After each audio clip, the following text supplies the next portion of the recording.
옆에 계시는 분과 사랑의 인사 나누시겠습니다.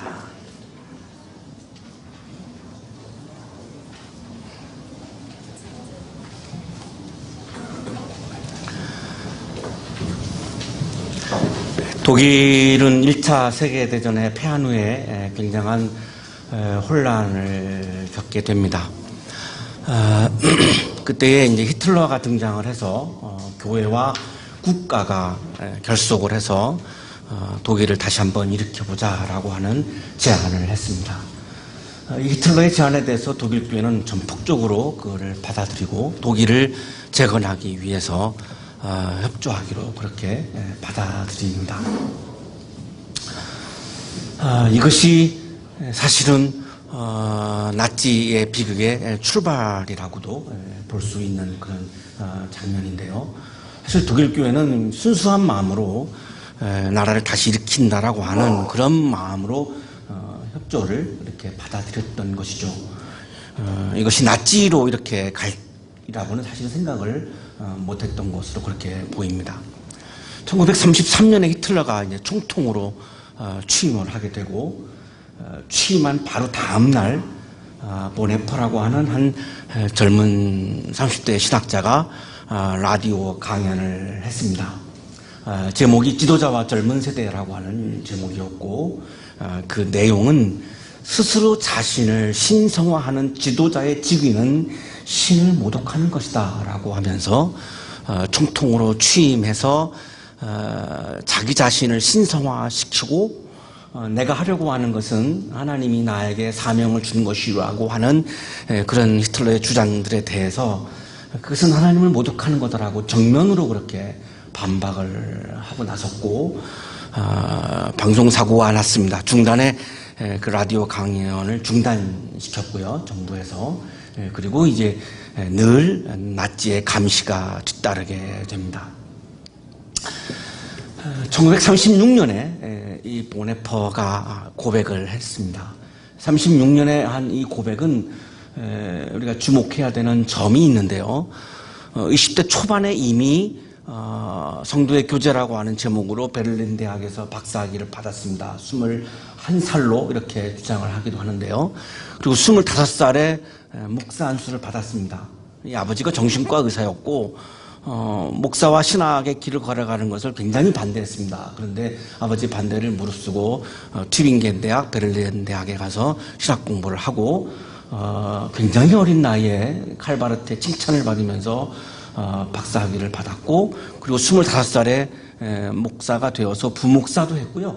또 런던에 가서 단임 목회도 했고 굉장한 이렇게 목회자의 길을 걸어가려고 했던 것이 보네퍼의 마음이었습니다. 그런데 이제 히틀러가 등장을 하면서 그것에 대해서 얘기하지 않을 수가 없었고 그리고 얘기를 하면서 이제 대학 강단에서 교수 자격도 박탈되고 굉장한 탄압을 받게 되죠. 그러니까 신학 박사를 받은 이후에 목사 안수를 받은 이후에 한 고백이기 때문에 굉장히 주목할 필요가 있습니다. 나는 처음 성서에 접했다. 처음 성서에 접했다라고 하는 이 고백부터가 굉장히 우리가 깊이 생각을 해봐야 되는데요. 이미 목회도 하고 있었고요. 이미 신학 박사학위 논문도 쓴 사람이 하는 얘기가 나는 처음 성서에 접했다. 그럼 그동안 접한 것은 진심으로 내가 성서를 접하는 것이 아니었다라고 하는 고백인 거죠. 말하기 괴롭다는 거죠. 나는 이미 자주 설교했고 교회에 많은 것을 보았으며 그것에 대해 말하고 썼다. 얼마나 많은 신학적인 글을 썼고 얼마나 많은 설교를 했겠습니까? 그러나 나는 여전히 그리스도인이 아니었다. 내가 신학 박사지만 내가 목사지만 나는 그리스도인은 아니었다. 자, 그렇다면 신학 박사라고 하는 것이 그리고 목사라고 하는 것이 그리스도인을 담보할 수 없다라고 하는 이야기를 하고 있는 거죠. 교인이라고 하는 것이 그리스도인을 담보할 수 없음을 지금 보네퍼는 얘기하고 있는 거죠. 그보다는 나는 나 자신이 군주였다. 예수가 주인이 아니고 내가 내 삶의 주인이었다. 그래서 나는 그리스도인이라고 말할 수 없다.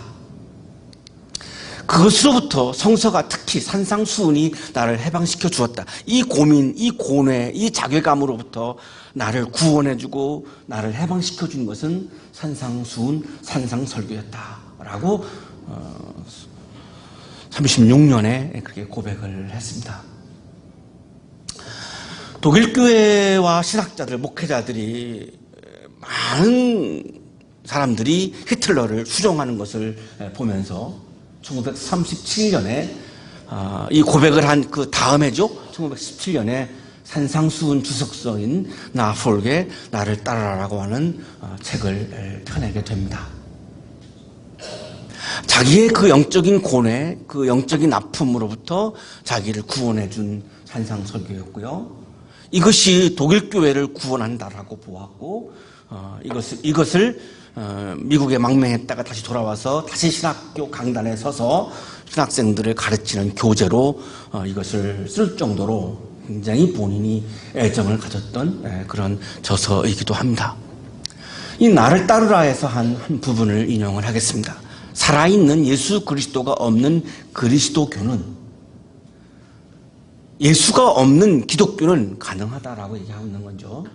살아있는 예수 그리스도가 없는 그리스도교는 불가피하게 뒤따름이 없는 그리스도교로 변하며, 예수가 없는 교회는, 예수가 없는 기독교는 예수를 따르지 않는 기독교이고 예수를 따르지 않는 교회임을 얘기하고 있는 거죠. 뒤따름이 없는 그리스도교는 항상 예수 그리스도가 없는 그리스도교로 변한다. 예수를 따르지 않는 교회가 가능하고 예수를 따르지 않는 기독교인이 가능하다라고 하는 겁니다. 뒤따름이 없는 그리스도교는 항상 예수 그리스도가 없는 그리스도교로 변한다. 예수를 따르지 않는 기독교는, 예수를 따르지 않는 교회는, 예수를 따르지 않는 기독교인은 예수 없는 기독교인이요, 예수 없는 교회요, 예수 없는 기독교가 될 수밖에 없다라고 하는 이야기를 하는 겁니다. 당시에 많은 독일교회 교인들은, 목회자들은, 신학자들은 예수를 따른 것이 아니라 히틀러를 따랐죠. 그러나 분명히 목사였고 신학자였고 교회였고 기독교인이었습니다. 법적으로 분명히 기독교인이었죠. 자, 그러나 그것은 예수를 따르지 않는 교회, 히틀러를 따르고 있는 교회, 히틀러를 따르고 있는 기독교인, 히틀러를 따르고 있는 목사, 히틀러를 따르고 있는 신학 박사들, 그것은 예수가 없는, 전혀 예수와 무관한 교회, 예수와 무관한 기독교인, 예수와 무관한 목회자, 예수와 무관한 독일교회임을 얘기하고 있는 거죠. 그런 기독교는 이념이요 신화다. 예수를 따르지 않는 교회는, 예수를 따르지 않는 기독교인은, 예수를 따르지 않는 목사는 이념을 신봉하고 있는 것이지 예수를 믿는 것이라고 볼 수 없다. 독일의 그 당시 상황에서 보네퍼는 어떻게 보면 정말 처절할 정도로 아픈 마음으로 그거를 보고 있었고 이렇게 진술을 하고 있습니다. 오늘날 우리 한국교회는, 한국의 그리스도인들은 히틀러를 따르지는 않습니다. 그러나 예수가 아닌 다른 것을 따를 수는 있습니다. 그것이 사람마다 다르겠지만, 교회마다 다르겠지만 그 중에 하나는 교회도 포함됩니다. 그러니까 예수를 따르지 않고 교회를 따르는 것은, 그것은 이념이요 신화인 것입니다. 어떻게 예수를 따르지 않고 교회를 따를 수 있느냐? 가능하죠. 내가 교회 생활을 충실히 하는 것은 교회를 따르는 행위이고요. 내가 예수를 따른다라고 하는 말은 예수의 말씀을 나의 삶 속에서 정직하게, 성실하게 실천하는 것이 예수를 따르는 거죠. 교회를 따르는 것과 예수를 따르는 것은 같지 않습니다. 예수를 따르는 것을 우리는 신앙이라고 부르고, 교회를 따르는 것은 보네퍼의 이야기대로 한다면 그것은 이념인 것입니다. 오늘 사도 바울은 신약 성서에서 가장 핵심 중에 하나라고 하는 로마서 8장에서 성령을 따르지 않는 사람은 그리스도인이 아닙니다 라고 얘기합니다. 역시 같은 말입니다. 예수를 따르지 않는 기독교인은 신앙인이 아니고 이념 신봉자다라고 하는 보네퍼 이야기와 같은 거죠. 바울의 이야기는 성령을 따르지 않는 사람은 그리스도인이 아닙니다. 성령을 따르는 사람이 그리스도인입니다 라고 얘기합니다. 교회를 따른다라고 하는 말과 성령을 따른다라고 하는 말은 다른 말임을 강조하고 있습니다. 그러므로 그리스도 예수 안에 있는 사람들은 정죄를 받지 않습니다. 자, 예수 안에 있다라고 하는 개념이 굉장히 중요한 개념인데요. 엔 크리스토인데요. 내가 예수 안에 있다라고 하는 말은 예수 안으로 들어간다는 말이죠. 예수의 통치를 받는다는 겁니다. 예수의 지배를 받는다는 겁니다. 예수님의 다스림을 받는다는 겁니다. 예수 앞에 있지 않고 예수의 뒤에서 예수를 따른다는 의미입니다. 예수를 따르려면 나의 뜻을 내려놓고 예수의 뜻을 붙잡아야 되는 것이고, 예수를 따르려면 내 주장이 아니라 예수님의 말씀을 따를 때에 가능한 거죠. 이거를 교회 안에 있는 것은 예수 안에 있는 것과 동일시하면서 우리는 교회 안에는 있지만 예수 안에 있지 않는 오류를 범할 수 있는 것입니다. 완곡하게 제가 이렇게 범할 수 있다고 말씀을 드렸습니다만, 솔직히 말씀드리면 제 마음 안에는 한국교회 많은 그리스도인들, 목회자, 저를 포함해서는 예수 안에 있지 않고 교회 안에 있는 것을 예수 안에 있는 것으로 그냥 동일시하면서 위안을 삼는 면이 분명히 있는 것이죠. 교회는 다니지만 예수의 말씀을 실천하지 않고 예수의 말씀을 따르지 않고 주중에, 일주일 중에 생활 속에서 우리가 삶의 현장 속에서 주일에는 교회에 와서 거룩하게 예배를 드리지만 일주일 동안 내가 세상 속에서 가정에서 살면서 예수님의 말씀을 따르지 않는 모습이 우리에게 너무나 많죠. 자, 그것은 예수를 따르는 것이 아니라 교회를 따르는 것이 정확한 거죠. 그거를 예수를 따른다라고 말할 수는 없는 거죠. 예수를 따른다라고 하는 말은 예수 안으로 내가 들어가서 엔 크리스토, 예수 안으로 들어가서 예수의 통치를 받으며 예수의 말씀의 지배를 받으며 내가 주일이나 주중이나 교회나 직장이나 내가 거기에서 예수님의 말씀을 실천하는 상태가 예수 안에 있는 상태인 거죠. 이게 매우 어렵습니다. 이게 매우 어려우니까 그냥 교회 안에 있는 것을 예수 안에 있는 것과 동일시하면서 우리가 그냥 위안을 받고 있는 거죠. 이것이 나약한 한국 기독교의 모습인 겁니다. 이 나약함 때문에 우리가 영적 전쟁에서 지고 있는 거예요. 당시의 독일교회는 영적 전쟁에서 패배했고 그래서 예수가 아닌 히틀러를 따랐던 것입니다. 이거를 보네퍼는 이 나약한 독일교회와 나약한 독일교회 영적인 이 나약함에 대해서 굉장히 마음 아파했습니다. 정죄는 카타크리마인데요, 유죄 선고를 받는 것, 심판을 받는 것을 의미합니다. 내가 예수의 지배를 받으면, 예수의 통치를 받으면, 내가 예수 안으로 들어가면, 내가 예수의 말씀 안으로 들어가서 예수의 말씀의 지배를 받으면, 내가 예수의 말씀을 실천하면 정죄를 받지 않는다라고 하는 겁니다. 심판을 받지 않는다는 거죠. 자, 이 말씀은 그리스도를 따르지 않는 사람은 심판을 받고 그리스도를 따르는 사람은 심판을 받지 않는다는 겁니다. 두 사람 다 죄인인 거는 똑같습니다. 자, 똑같은 죄인인데 교회를 왔지만 예수를 따르지 않으면 심판을 받는 거고, 교회를 왔는데 예수를 따르면 심판을 받지 않는다는 말씀이죠. 교회에 왔다 안 왔다가 중요한 것이 아니라 내가 예수를 따르느냐 안 따르느냐가 지금 중요한 거죠. 로마서의 말씀에서는 중요한 것은 예수를 따르면 내가 죄인이지만 심판을 받지 않는 거고, 예수를 따르지 아니하면 내가 죄인이기 때문에 심판을 받는다는 겁니다. 그 이유는 내가 예수를 따르면 예수 안에 있는 성령의 법이 내 안에 들어오게 됩니다. 내가 예수 안으로 들어가면 예수님 안에는 성령의 법이 존재하기 때문에 당연히 자연스럽게 나는 성령의 법 안으로 들어가는 거죠. 예수 안에 들어가면 성령의 법 안으로 들어가요. 교회 안으로 들어간다고 해서 성령의 법으로 들어가는 것은 아니에요. 예수 안으로 들어가면 성령의 법 안으로 들어가는데 왜 내가 심판을 받지 않냐면, 정죄를 받지 않냐면 성령의 법은 죄와 죽음으로부터 해방하는 법이기 때문에 그렇습니다. 성령의 법은 나를 정죄하고 나를 심판하는 법이 아니라 성령의 법은 내가 죄인임에도 불구하고 그것을 나를 의롭게 해주고 심판에서 나를 면해주는 법이고 그 죄와 죽음에서 나를 자유케 해주는 법이기 때문에 예수 안으로 들어가면 성령의 법 안으로 들어가게 되고 그래서 나는 정죄를 받지 않는다는 겁니다.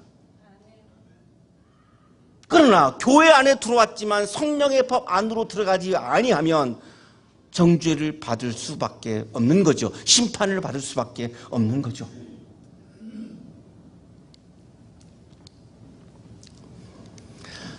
육신으로 말미암아 율법이 미약해져서, 좀 애매한 표현인데요, 이런 의미입니다.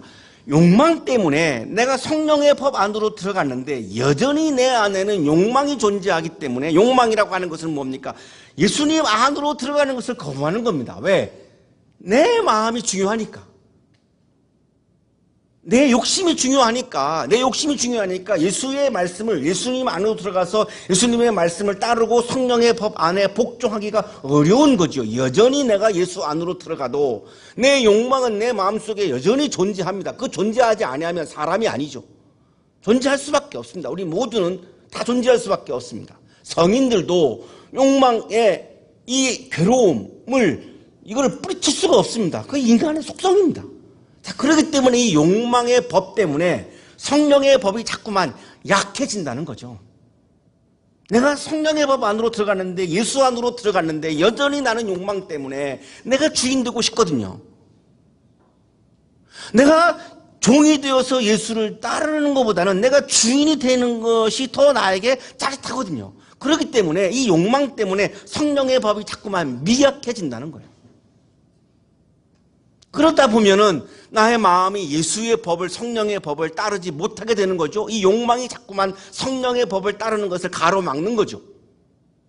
이 욕망은 예수의 통치를 받고 예수의 뜻을 따르는 것이 아니라 내가 통치하고 싶은 겁니다. 내가 주인 되고 싶고 내가 통치하고 싶은 거죠. 내 마음대로 하고 싶은 거죠. 이것이 성령의 법 안으로 들어가 있지만 그럼에도 불구하고 여전히 그 성령의 법을 지키려고 하는, 그 예수 안으로 들어가려고 하는 것은, 성령의 법을 따르려고 하는 것을 자꾸만 나를 약하게 만들고 자꾸만 가로막는다는 겁니다. 이게 바로 독일교회의 모습이었고 현재의 한국교회의 모습이기도 한 거죠.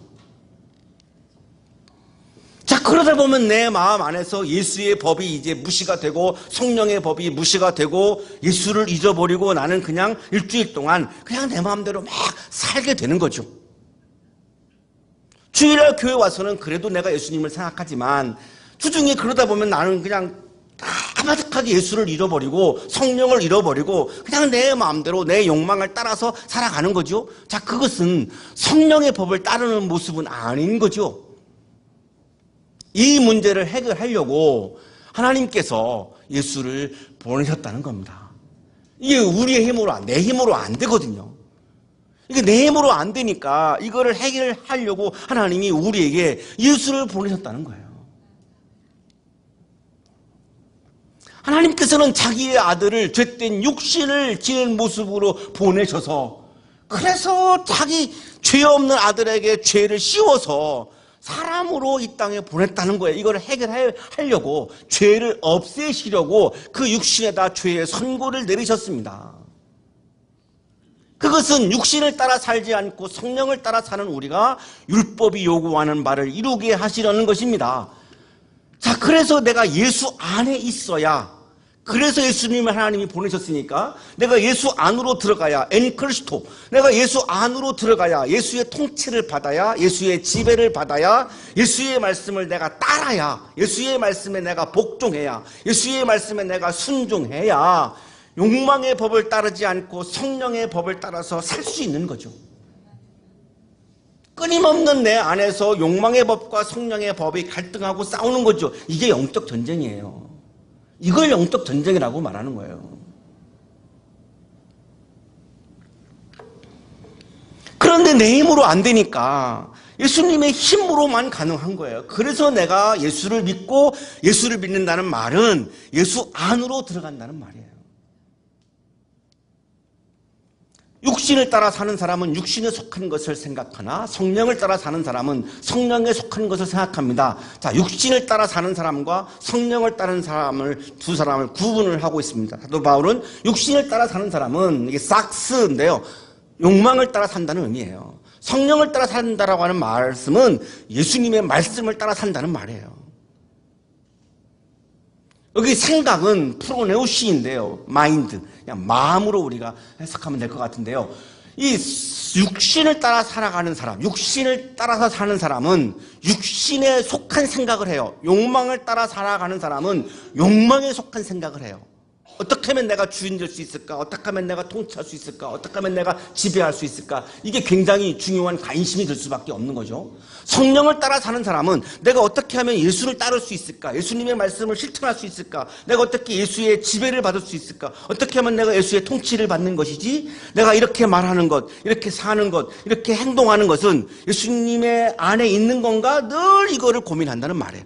그게 그 말이에요.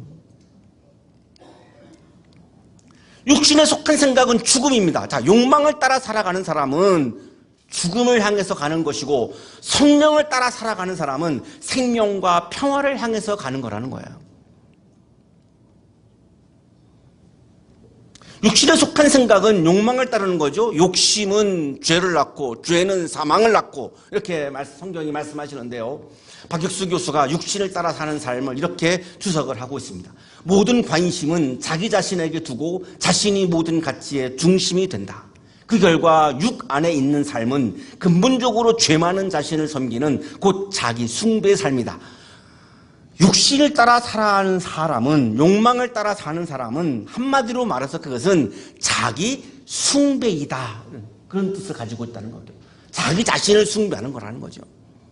독일교회 교인들이 히틀러를 숭배했던 것처럼, 자, 육신을 따라 사는 사람은 자기 자신을 숭배하는 거지 예수를 숭배하는 것이 아니라는 거예요. 교회를 따라 사는 사람은 교회를 숭배하는 것이지 예수를 숭배하는 것이 아니라는 거예요. 물질이나 권력을 추구하는 사람들은 그 물질과 권력을 숭배하는 것이지 예수를 숭배하는 것은 아니라는 거죠. 자, 그런데 기도하면서 내가 권력을 달라고 이렇게 내가 기도한다면 그 권력을 숭배하는 일에 예수를 이용하는 거죠. 이것이 타락한 신앙입니다. 이것이 나약해진 우리의 영적인 모습인 겁니다. 폴 락트마이어라고 하는 신학 성서학자도 역시 비슷한 주석을 하고 있습니다. 자기 자신이 모든 가치의 중심이 되는 삶이다. 육안에 있는 삶은 본질적으로 죄인인 자기 자신의 주권에 의해 사라지는 삶이다. 이것은 자기 우상 숭배의 삶이다. 자기 우상 숭배는 우상 중에 하나인 거죠. 우리는 어떤 불상이나 어떤 형상 앞에 가서 절하는 거에 대해서 굉장히 터부시하기지만 그냥 나도 모르게 자연스럽게 내 자신의 우상은 그냥 쉽게 절하고 섬기고 있을 수 있는 거죠. 자, 반면에 성령에 속한 생각은 성령을 따르는 생각입니다. 성령을 따르는 생각은 하나님의 말씀, 예수님의 말씀을 따르는 거죠. 육신에 속한 생각은 생명을 해치는데 이 성령에 속한 생각은 생명을 살립니다. 그리고 평화를 사랑합니다. 자, 성령을 따라 사는 사람은 생명을 해치지 않고 생명을 사랑하고 사랑을 실천하는 사람입니다. 성령을 따라 사는 사람은 평화를 깨는 사람이 아니라 평화를 창조하는 피스메이커입니다. 자, 우리가 성령 충만하다 그럴 때 여러분 어떤 모습을 연상시키십니까? 오늘 로마서 8장은 성령이 충만해서 내 안에 성령을 가득 채워서 성령을 따라서 사는 사람을 분명히 말씀하시고 있는데요. 성령이 충만하다라고 하는 것은 생명을 사랑하는 것, 그리고 평화를 창조하는 것, 이것이 성령 충만한 사람이라고 분명히 말씀하고 있어요. 성령 충만의 이러한 모습을 한국교회는 그냥 무시하는 것 같아요. 성령 충만이 뭔데요? 생명을 해치면서 교회 생활 열심히 한다고 성령 충만한 것이냐? 아니라고 말씀하는 거예요, 지금.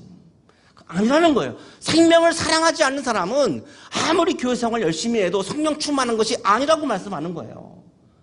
아무리 교회 생활을 열심히 해도 평화를 깨는 사람은 성령 충만한 사람이 아니라고 말씀하고 있는 거예요.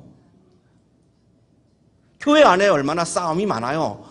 교회 안에 얼마나 생명을 무시하는 일들이 많아요. 교회 안에 지금 분열이 얼마나 많아요. 자, 그런데 성령 충만하다고 얘기를 해요. 사도 바울의 말씀은, 로마서의 8장의 말씀은 아니라는 거예요. 박익수 교수가 성령을 따라 사는 삶을 이렇게 주석합니다. 예수 그리스도를 통하여 자신의 주권을 계시하시는 창조주 하나님께 종노릇하는 새로운 삶이다. 성령을 따라 사는 사람은 주권이 하나님에게 있고, 나는 그럼 뭐냐? 주인이 아니라 하나님의 종이요, 예수의 종이요, 성령의 종임을 인정하는 것이 성령을 따라 사는 사람이라는 말씀을 하고 있는 거죠. 내가 하나님의 종이요, 예수의 종이라고 내가 인정한다면 생명을 해치거나 평화를 깰 수가 없어요. 왜? 예수님은 시동일관, 생명을 사랑하셨고 평화의 나라를 이루기 위해서, 하나님의 나라를 이루기 위해서 자기의 생명을 다 던지신 분이에요. 그분을 믿고 그분을 숭배한다라고 하면서 어떻게 생명을 해치고 평화를 깰 수 있겠어요? 그것은 예수를 믿는 것이 아닌 거죠. 내 욕망을 믿는 건데 예수를 이용하고 있는 거죠. 육신에 속한 생각은 하나님께 품는 적대감입니다. 성령을 따르지 않고 욕망을 따르는 것은 하나님을 적대하는 거다. 하나님의 법을 따르지 않는 거다. 하나님의 법에 복종하지 않는 거다. 내 욕망을 따라 살아가는 것이 어떻게 하나님에게 복종하는 거예요? 하나님을 적대하는 거죠. 하나님이 원하시는 것은 성령을 따라 살기를 원하시지 각자 우리의 욕망을 따라서 살기를 원하지 않는다는 말씀이에요. 육신의 메인 사람은 하나님을 기쁘게 해드릴 수 없다. 성령을 따르지 않고 욕망을 따르는 사람은 하나님을 기쁘게 해드릴 수 없다. 자신의 쾌락을 위해서 살고 있는 건데, 욕망을 따른다라고 하는 것은 자신의 쾌락을 추구하는 건데, 그것이 어떻게 하나님께 기쁨이 되겠습니까? 기쁨이 될 수 없는 거죠. 말로는 우리가 하나님의 기쁨을 위해서 산다라고 말하지만 실질적으로는 하나님을 기쁘게 하는 것이 아니라 나 자신을 기쁘게 하는데 만족하고 마는 거죠. 하나님의 영이 여러분 안에 살아계시면 여러분은 육신 안에 있지 않고 성령이 내 안에 있으면, 성령의 법 안에 내가 들어가면 나는 욕망 안에 있지 않고 성령 안에 있습니다. 하나님의 영, 성령, 성령의 법 안에, 예수의 법 안에, 예수의 말씀 안에 거하게 됩니다. 누구든지 그리스도의 영이 없으면 그리스도의 사람이 아닙니다. 오늘 말씀의 핵심인데요. 내 안에 예수의 영이 없으면, 내 안에 그리스도의 영이 없으면, 내 안에 예수의 말씀이 없으면, 내 안에 예수님의 마음이 없으면, 내 안에 예수님의 뜻이 없으면 그것은 그리스도인이라고 말할 수 없다라고 말씀합니다. 아무리 내가 목사라 할지라도 목사의 직분이 그리스도인을 담보해 주는 것이 아니라는 거예요.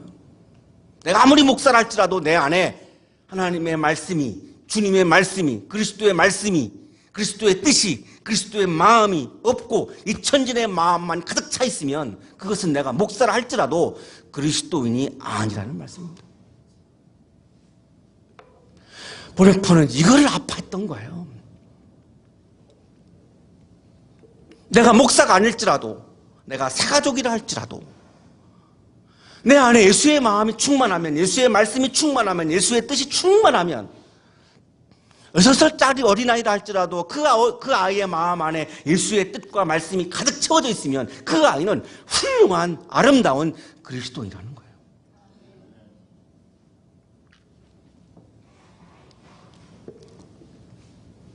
그리스도인인지 아닌지를 구분하는 것은 로마서 8장의 말씀은 내 안에 그리스도의 영이 있는가? 그리스도의 마음이 있는가? 그리스도의 뜻이 있는가? 그리스도의 말씀이 있는가? 이것을 가지고 그리스도인인지 아닌지를 구분할 수 있다는 거예요.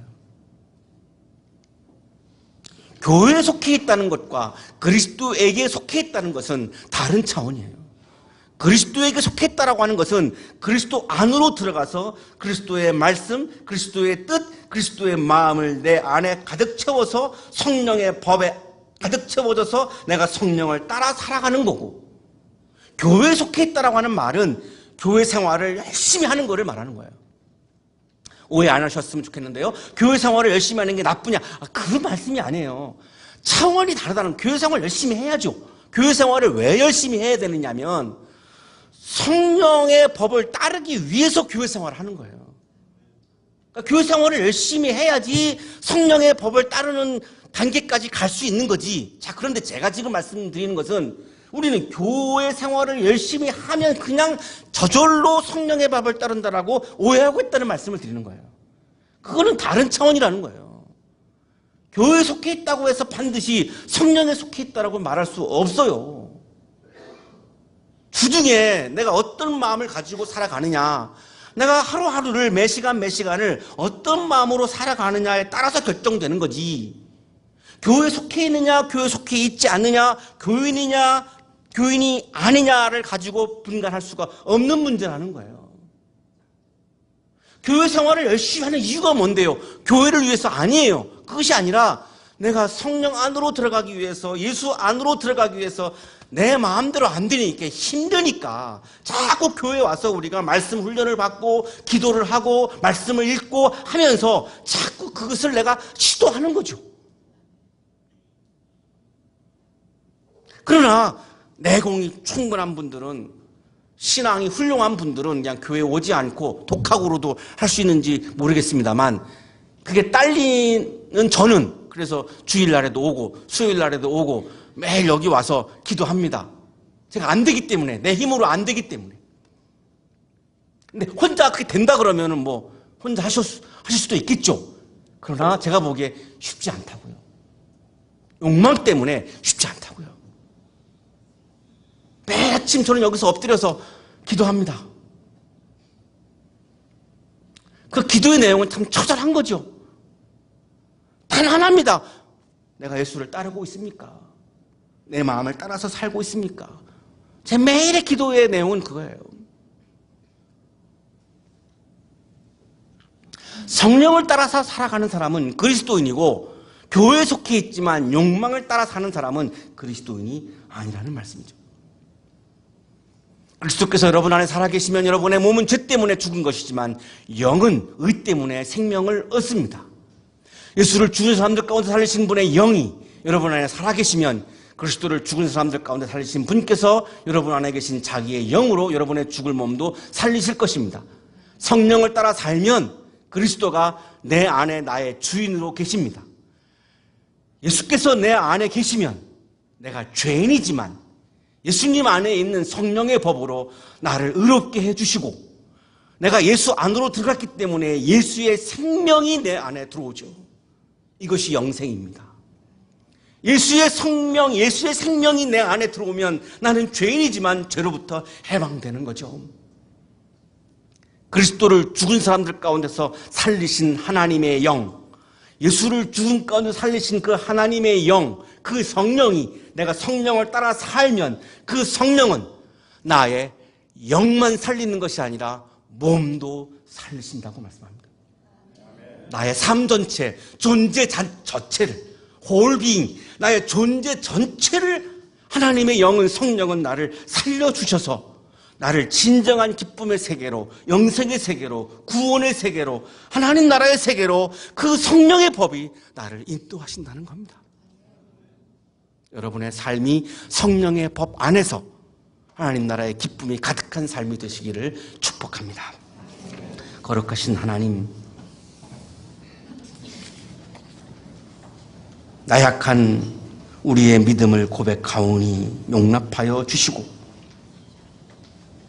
예수의 강한 능력으로 우리를 사로잡아 주셔서 욕망을 따르는 삶이 아니라 성령을 따라 살아가는 삶으로 늘 승화할 수 있도록 우리를 지켜주시고 인도하여 주옵소서. 예수 그리스도의 이름으로 기도하옵나이다.